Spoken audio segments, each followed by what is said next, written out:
And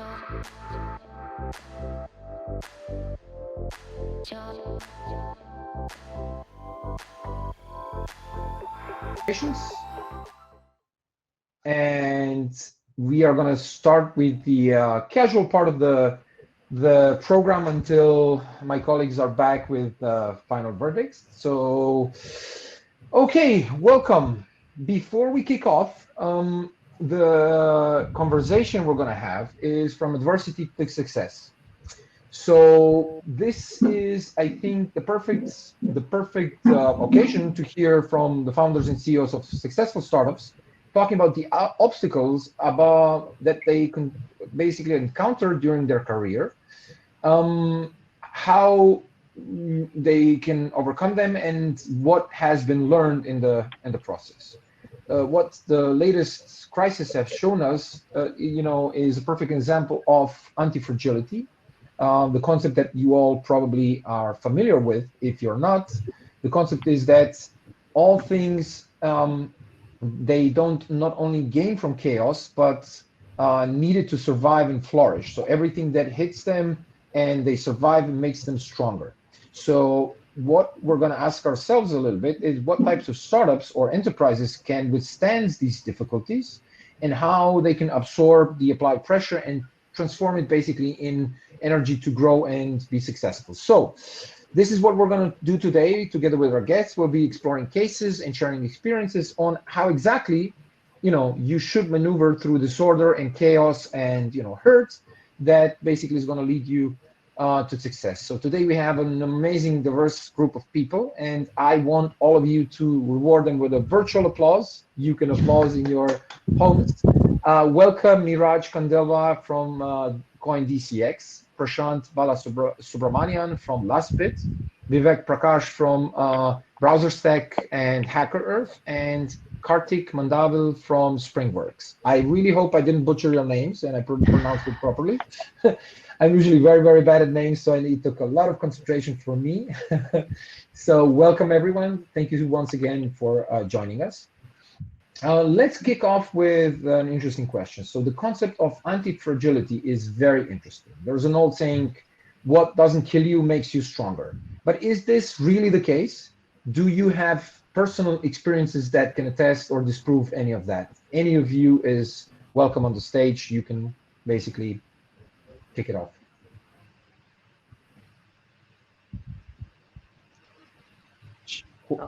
Yeah. Okay. Yeah, please go ahead, Prashant. Sure.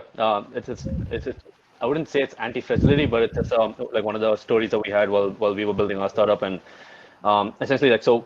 If you look back at our story, we started back in 2018, and although the panelists call it adversity to success, we're far from success, but we still work hard in trying to reach that stage. But one of the things right when we started off, I left my graduate program from Switzerland and moved to India to start building a Bitcoin-focused startup, and that was exactly around the time that India actually banned Bitcoin. So that was just an unfortunate sequence of events, and so we actually essentially had to start looking for ways to move out of India or find different markets to target. But we were able to actually make our way all the way to Europe and now to Silicon Valley. So I think it goes well with the saying that what doesn't kill you actually does make you stronger. And we're in a pretty good spot right now and trying to build a pretty interesting product. You want to go ahead, Vivek? Yeah. Yes, definitely. So yeah, thanks, Prashant. That's actually, I would say, very encouraging for the start of this day. So just to give a very brief background, everyone, I'm Vivek Prakash. I'm co-founder of HackerEarth. Now I'm leading product at BrowserStack since April, since last month. Right before I graduated from college, I had moved to Bangalore to start HackerEarth, which became one of the largest developer platforms in the world today. And over 1,000 businesses use it to do talent assessment, and they use it to do recruiting. So there have been adversities, right from the first day. I moved to Bangalore to start HackerEarth and built it for over 8 years unofficially. There were challenges, about fundraising. There were challenges about, so we took it out of the college back in 2012 when there was not even a very evolved ecosystem. That how do you build a company? How do you do fundraise? How do you go to angels? How do you pitch them? And then there were adversities like that, when you are simply starting up a business when the ecosystem is not very evolved. over the years, our core, you can say, motivation became that let's build a company which lasts for a very, very long time, irrespective of whether, we are facing, fundraising issues, whether we have a runway of, probably just a couple of months left, whether, let's say, our product is not working at any given time. Can we build a company which lasts for at least 10 years? And if we are able to do that, just if we are able to do that, then we can build a company which is valuable. I don't know how much valuable, but then we would have built a company which would have made an impact and which can be valuable. So that was the whole mindset, all along these years. And that is why HackerEarth still goes on. Even though I'm not there, it's in very capable hands right now. I remain a major shareholder in the company. Obviously remain, well-wisher and advisor in every way. But having that sort of mindset, even in a times like this, is extremely important to go through any such situation. And believe me, in 10 years, probably you would go through 5 such instances where there would be, there would be a feeling, or there would be a moment that it would feel like, the startup is going to die probably next day or next month. But it's very, very important to have a strong mindset, a strong execution plan, and go through that. Yeah, this is Kartik, the founder of Springworks. We are an HR tech company. We've used blockchain, kind of in background verification in multiple other places. So, I completely agree with this topic. I think the way I see anti-fragility is staying nimble and, kind of having that hustle always there, right? And culture is the most important thing to kind of make this happen. If you have a very good culture, if the team is passionate about what the company's vision is, everyone is working together as one team, one family, and not just in individual roles, then you can kind of continue to stay on nimble, and especially in these scenarios, like literally overnight many companies had to go work from home. We are in the background verification business, which is only done once you're hiring. Like enterprises literally went from hiring 10,000 people a month to zero, right? Hiring has completely stopped in the entire market, right? So we've kind of seen revenues drastically drop on this, vertical. So, and all of us have to, come together, rally. That is where culture and kind of, just staying this nimble comes in. So we've launching a bunch of post-engagement, post-hire engagement products, especially for remote teams, work from home teams. So I think that's where like you have to kind of, even though we are like 120 people now, if everyone comes together, decides, okay, this is what we want to do as the next phase of the company, you can actually make this happen. Like we've launched things in 1 month, which earlier we would have probably not launched in maybe 3-4 months, and has only kind of already started showing us revenue impact right from the first company which is using it. So I think the concept of anti-fragility, which is if you are staying true to a vision, have a good culture, have a good team, you can kind of face any kind of adversities. Very interesting. I think the culture thing is quite true. And we have a question later on coming exactly for this. You just reminded me. But I think maybe Neeraj, you wanna add something? Yeah. So I think I've been hearing some great views from Prashanth, Vivek, and Kartik. But to add to that, I think one very important thing when it comes to maintaining anti-fragility is having belief in the larger objective that we have in the long term. So to give you an example, when we started CoinDCX around 2 years ago, we started we launched 3 days after Reserve Bank of India put a banking ban for the crypto and digital assets. Right, but we had a belief that in the long term, blockchain and cryptocurrency industry is going to boom. Has some kind of value addition to do for the human lives at the end of the day, right? So with that in mind, we were able to convince the investors, we were able to convince users, we were able to overcome the difficult scenarios that we encountered. But it was all because we had belief in the long term objectives that we were trying to achieve, that we have been trying to achieve so far. So I think that's very, very important to maintain anti-fragility. And of course, I mean, if we have that belief, it becomes kind of comparatively, it becomes easier to navigate through the tough times. Very much. So and we have Jason joining us. Okay, Jason, welcome. So Jason is joining us. I guess you're joining us from Nairobi in Kenya, right?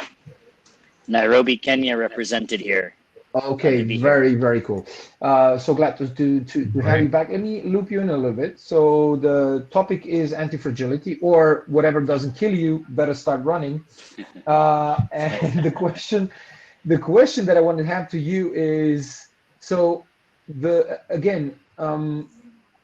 we are going to be challenged, and we're going to have a lot of challenging times ahead. No matter what the situation is right now, we know for sure that danger awaits, and it's very easy to sink into despair and psychological distress, especially if you're a founder. No, don't do that.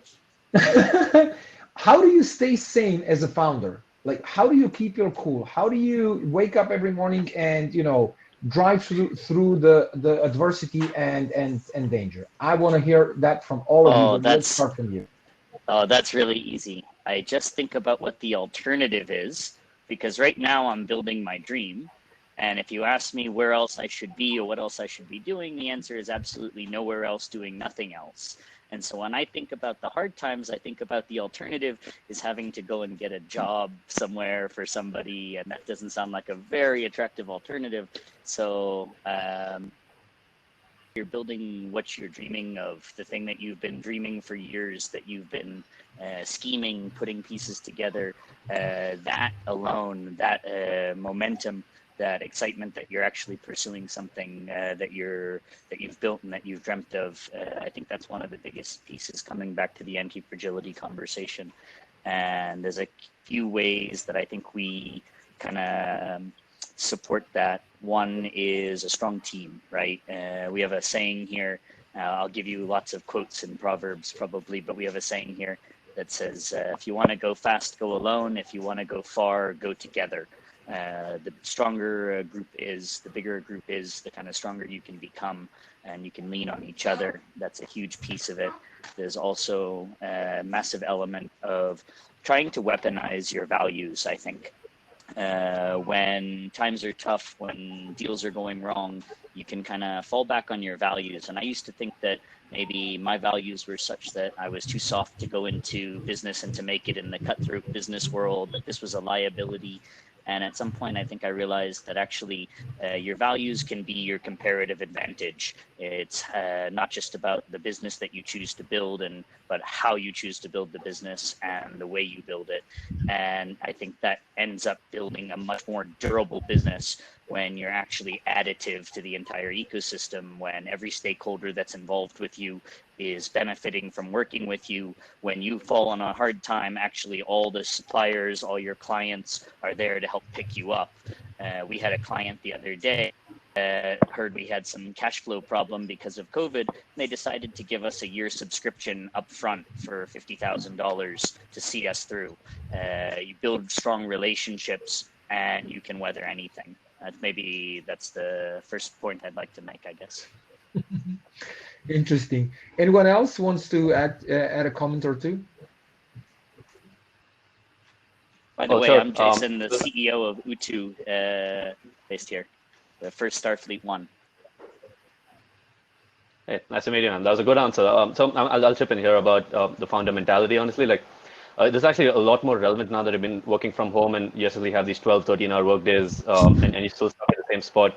So it's all the more important. But I think the most exciting thing is, at least for me personally, it's firstly like looking back on the last 2 years, like starting from absolutely zero to building a kick-ass team that you can actually work with every single day, and like going back to what Kartik said about having that same culture and vision in the company. Like you guys want to still build this awesome thing. That's probably the most exciting thing, and especially like working on the Bitcoin space. It's and like since day one, like ever since I got into Bitcoin when I was a student, like the very fact that you can essentially make these like instant peer-to-peer transactions on a completely decentralized network, like it's as interesting as working. I mean, as interesting as it could have been working on the internet in the early days. So it's really, I mean, it's pretty exciting to be working on this kind of stuff, and that's pretty much what keeps us going. Absolutely. Absolutely. I think I often, very often compare it exactly to this. I was a kid when the whole internet thing was happening, and I was dreading one day I'm going to be able to do the same, just to connecting to the question, like all of that. But again, So just continuing on the same tone. So one would say that hard times create strong people create good times, and then good times create weak people, and then weak people create hard times. And I have a constant argument with one of my friends, one of my best friends, that's, it might sound true, but that's not the case. And you need to look a little bit, more granular, because, world is now hyper connected, and good places and bad places, do you have any like parallels or maybe examples that prove or disprove something like this from the startup space specifically, in the blockchain space specifically?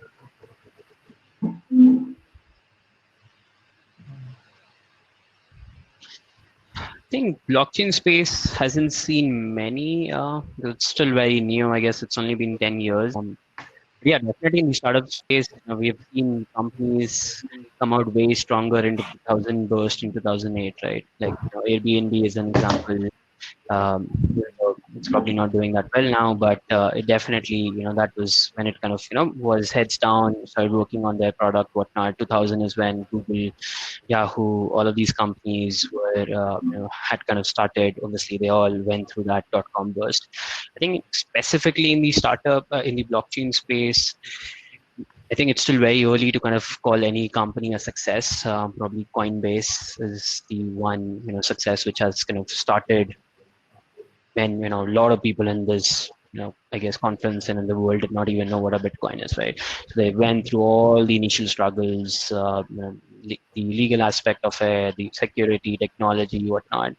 And now it's one of the most successful blockchain companies, and as in not just blockchain, but overall, as well. And I think that in your point, if you strive through bad times, there's no guarantee that you will end up turning out to be successful, but at least you will come out stronger, right? Maybe this is not the idea which will be success, but you will have learned a lot, right? And I think bad times is a very good time to kind of refocus. Okay, this is what I want to do for the rest of my life, right? Am I cut out for this? It kind of weeds out some entrepreneurs and companies, but the tougher they get nimble, they get down to basics, and come out stronger. That this history has kind of shown that again and again over all these economic recessions we've had. Interesting view, and I think I tend to agree. But the reason why I put this quote is the following. I think so. Starting from a perspective, for example, you are operating in a country which has abundance. For example, you are in the Silicon Valley and you start building startups, and everything is right because you have abundance of cash, you have abundance of talent, you have everything at your disposal, and then this thing hits. The COVID-19, the blockage, the investment dries out, and everything basically compresses. And then you have someone who has been born in India or born in Africa or born in Yemen, who is trying to do the same thing. And that person needs to fight every step of the way. And, because everything around them is like Australia, everything that lives and breathes is trying to kill you. You go in a water, shark, you step on a bush, there's a spider, things like this. And then, trying to compare these things, to the blockchain space that we're right now in, because kind of I'm looking at all of you guys are building something in the blockchain space. And I always saw a blockchain space when everybody's talking about these economical cycles, everybody knew that something is going to blow up. And I kind of knew that the blockchain companies, the companies in the crypto space are remote first, resilient because everybody's out to get us. The regulators initially, like in 2009, 2010, 11, 12, 13, 14, everything there is like a huge minefield. So comparing these two worlds, what do you think, how does this play out in the next couple of years in India, but also worldwide? I don't know. Well, again, I don't want to hijack the chat, but I mean, that's again a very relevant question. Like, you're absolutely right. Like, the cards are stacked against you, especially building something in the crypto space. Nobody wants to work with you, especially if you're doing anything in the banking, fintech, or regulatory space. I mean, like, you have to fight. You literally have to fight everyone. It's way easier to build a non-crypto company or a software company. I mean, or you can do an ICO if that's that's the easy way out, honestly. But exactly. So I mean, it's unfortunate where you're born as such, but like you said, you do have abundance of talent and funds in Silicon Valley, but it's not that straightforward. Like even if you fight your way or you claw your way all the way to the other side of the world, there's just 100 more other startups fighting for that same cash. So at the end of the day, it's just like, even though the cards are stacked against you, I mean, you just try to keep building what you want to build. So that goes back to your concept of anti-fragility. Interesting. Just a connected question to Vivek. Vivek, you build amazing communities, and you built HackerEarth. You were a CTO. I mean, this community had a massive 3 million community. But looking at it from this perspective, but it was in a completely different space. It was not blockchain, was not connected to this, and now you're entered into this space. Can you do some parallels? What kind of things can we learn from the old world and then impact it to the new one? Yeah. So my biggest learning, or you can say experience from building HackerEarth has been that if we are building a geography agnostic product, it doesn't actually matter a lot where you are in the world.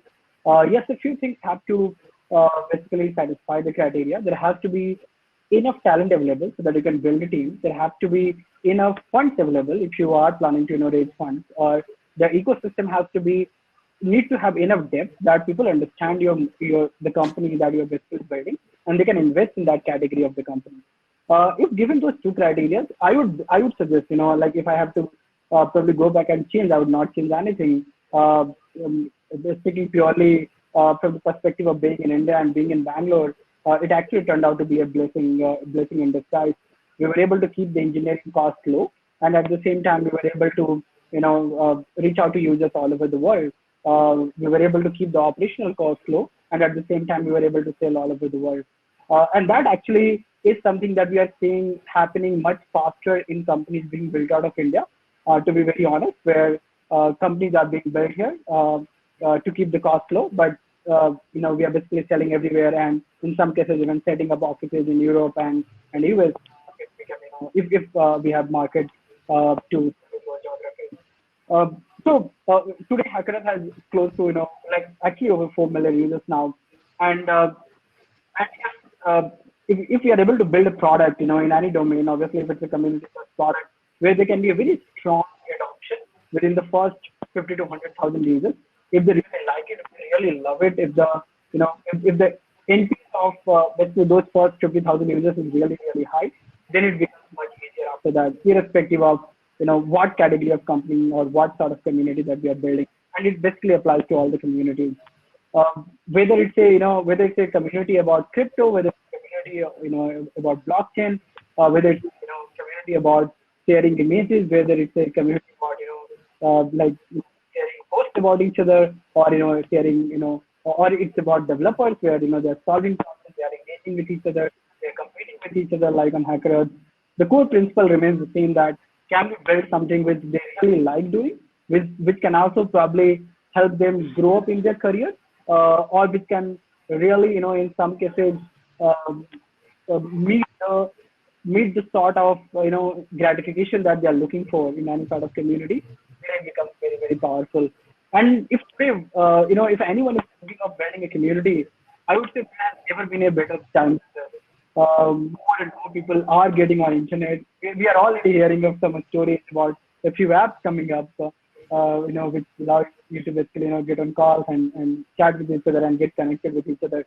So whether it is about simplifying remote work, whether it is about doing remote work together, whether it is about just connecting with family and friends, there are a lot of things.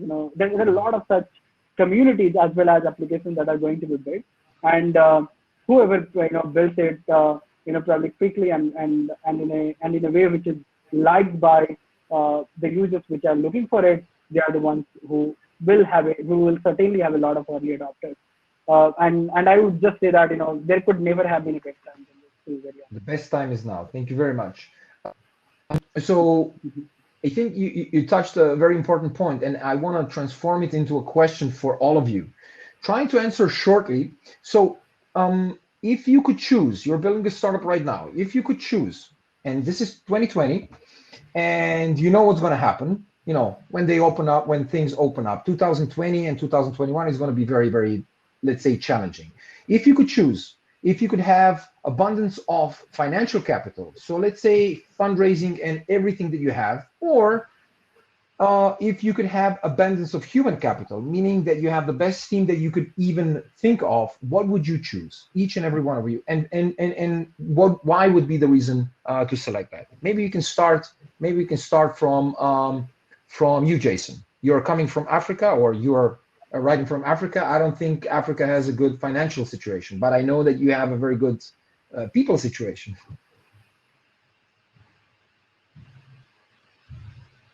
I'll have to go with the people. That's what I know. I think I've had my dream team for a couple of years now, and we're building amazing things. And with the right people, money can come.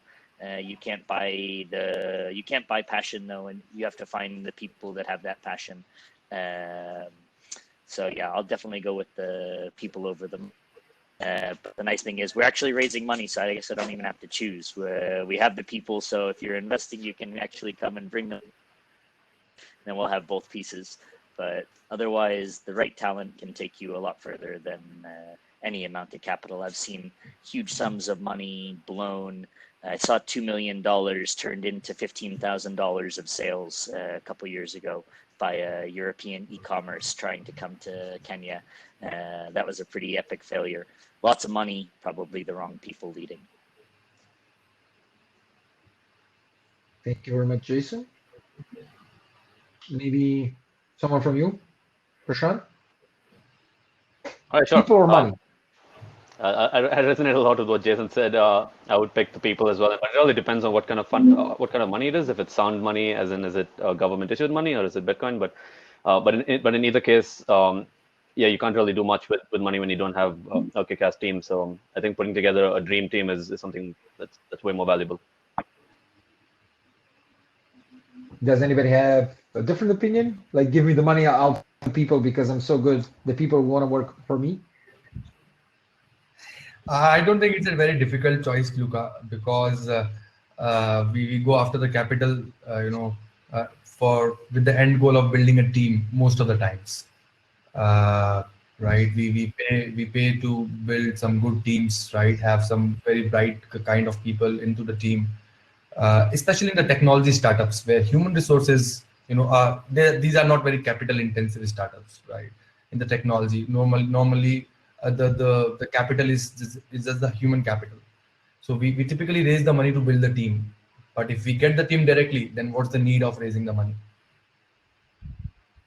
That's a very good point, and exactly the case. So this was a little bit of the trick question before I give the opportunity to the others. Right now, what we realized is that we're not going to have an HQ for at least a year. You're not going to need to have a physical building, and you're not going to need to spend tens of thousands of dollars monthly on a physical space somewhere downtown in order for you to attract the talent and things like this. So the capital requirements, so let's say that the appetite is getting lower and lower. Not everybody considers that, but if you are remote first, if you're fully distributed, decentralized, things become a little bit more clear. So, but let's hear it from the others. Kartik, you're nodding your head, so I'm guessing you're agreeing. 100% people any day, and there's no doubt about it. I love you folks. Yeah, go ahead. No, I was saying if you have the right people, the right team, then I think everything else is just like a matter of coming together and solving it. Awesome. And I'm so happy because usually, I asked this question in one of the previous panels a couple of years back in my home country, and everybody was like, "Oh, give me money any day. I can buy people." But I'm very happy that you guys are all for it. Vivek, you want to add your?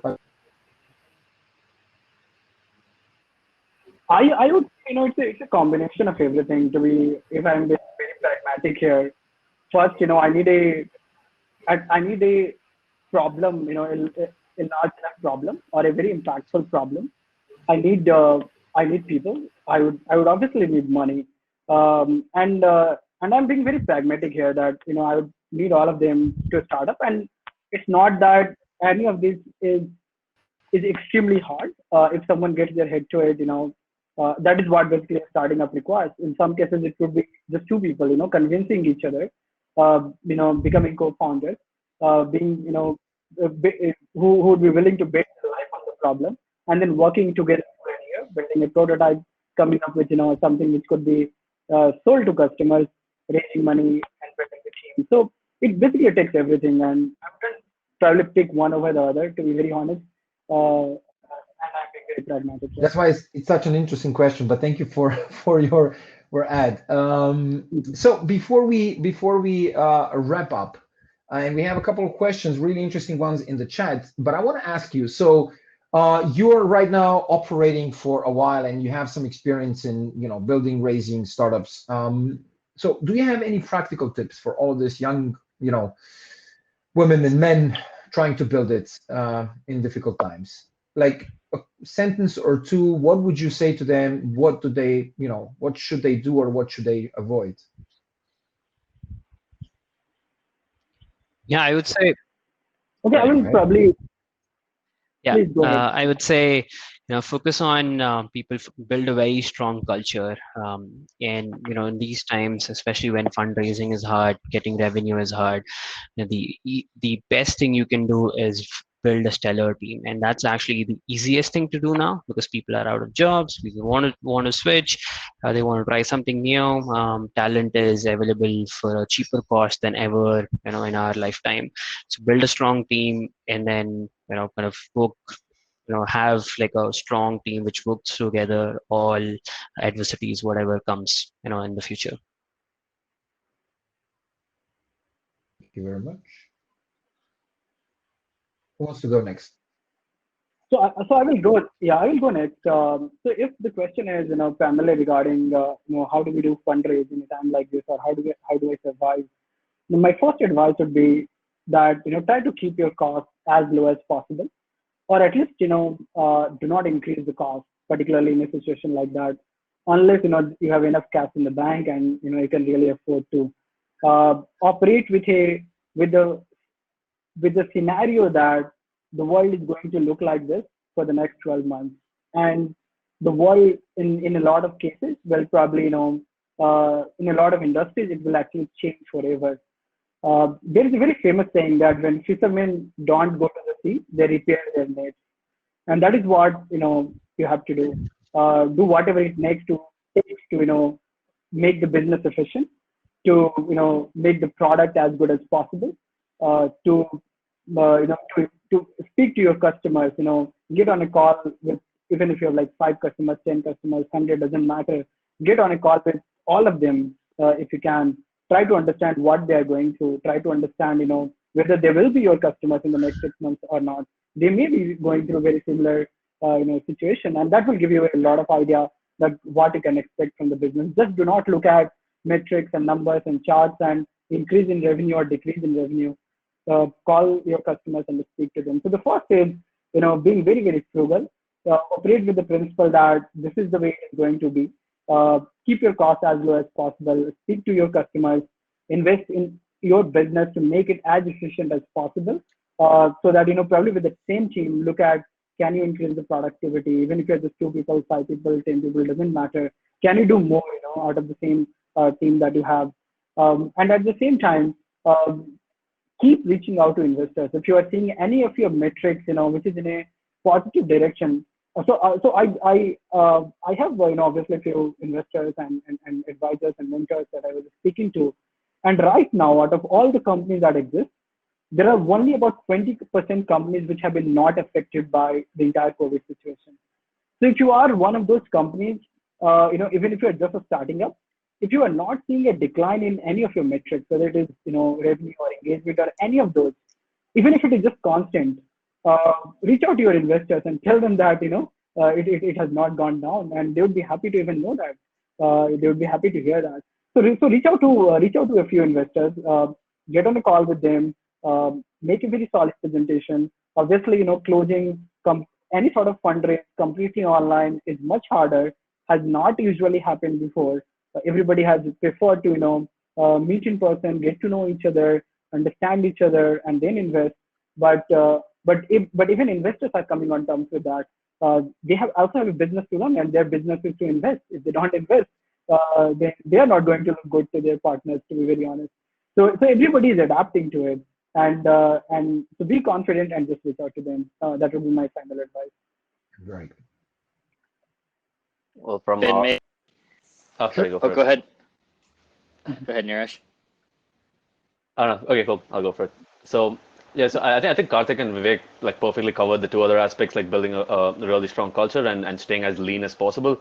So like not repeating what they said, I'd say my like closing advice or what just based on our personal experience would be to not listen to the naysayers as such. So if you especially, I mean, if you're a funded startup, staying lean is important. But if you're starting from scratch, you can expect to be bullied a lot. I mean, nobody's gonna do things the way you want them to, and you expect a ton of rejections. Like if I look back at my email inbox, like hours and hours of wasted time to just get a no. But at the end of the day, it still worked out. So I'd say like hustling and keeping at it, even when you get like hundreds of no's is quite an important mentality that you build. And like rejection can, I mean, there are ups and downs, of course, when you build a startup, but focusing on the ups is pretty important. Thank you very much. Yeah, maybe I'll jump in. A couple things. Like music changes, so does the dance, right? We're in a new situation. You need to change what you're doing. Or the plan you had is no longer probably the plan. I always love the Mike Tyson quote, everybody has a plan, then they get punched in the face, right? So this was a big punch in the face to everybody. So it's time for a new plan. So the goal is basically in a time of uncertainty to be less wrong tomorrow and to just stay alive every day, right? The day you quit is the day before you succeed. So stay alive, see what happens tomorrow, be a little bit less wrong, and just maybe it's not time to play defense, right? We're 2 months in, we're starting to understand the situation. At some point you need to think, okay, I can't just play defense for the whole year. Maybe I can play offense. Is there an opportunity that's opened up that I can play offense, a hole that can be filled, that our tech can plug, that our business model can plug, somewhere where we can get off the back foot and get into an business model? And if you find that, don't be afraid to accelerate on it. Yes, stay lean, but that doesn't mean just hold everything close. If there's an opportunity, don't be afraid to seize it, because you have to play offense too. Thank you very much, Jason, for that. It has been a very interesting insights from all of you. And just for us to close before we move on, we have a very interesting question from the audience to all of the panelists, and let's try to keep it really, really brief because we're a little bit ahead of schedule. What are your points of improvement for the Indian startup ecosystem, especially during the crisis like this? How do we make the ecosystem anti-fragile? Maybe we can close without words. Try to keep it like 30 seconds or like.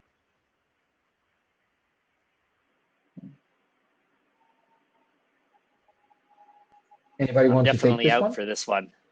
I'm definitely out for this one. I think in the not considering what the government can do, just kind of keeping in mind what us as private citizens can do. I think what we have an opportunity right now is we are on the equal footing with US and the rest of the world. Like they are remotely working, we are remotely working. They don't have salespeople to go to visit enterprises, close deals. We are in the same place as them, right? So this is probably the first time we are directly on the same footing as Silicon Valley. Right? So this is the perfect time to seize the opportunity, close deals, understand the customers, as Vivek said. Like I have done so many customer research calls over the last month and all over the world, and people just are all willing to help. So because we are really on the same footing except the time zone. So this, I think, sets the level is the same for everyone. So we should actually take this opportunity, fight stronger than ever, and we have a much better chance than before to succeed, just because of this equal kind of competition with the rest of the world in terms of competing companies, having bigger sales organizations versus being in the same geography and all of those things. Right now, there's none of that matters.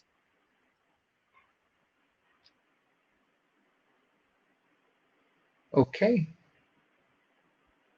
Yeah. Yes. So summarizing, basically adding to Kartik and summarizing to what I said earlier, being anti-fragile right now basically just means hanging on till the situation gets better, doing whatever it takes to survive. A lot of times, building a startup or continuing to grow a startup is also about surviving such hard times. It means keeping the cost low, not being very frugal, focusing on optimizing the business as much as possible, speaking to existing customers, taking their insights, ensuring that they don't churn, and then as Kartik said, uh, given that the entire world is on equal footing, wherever there could be potential customers, and they are also getting adapted to closing deals online. Obviously, it's not happening as much we would like it to happen, but it would gradually start happening. This is a new reality that we have to accept for some time. So there's nothing better than trying and being out there. Well, my answer's pretty short. Building on what they said, I mean, I don't think the Indian startup ecosystem is that much different from the Silicon Valley ecosystem or anywhere else for that matter. So I'd say, like in one line, it's like stay lean and hustle. That's pretty much it. I love this. Stay lean and hustle. Okay.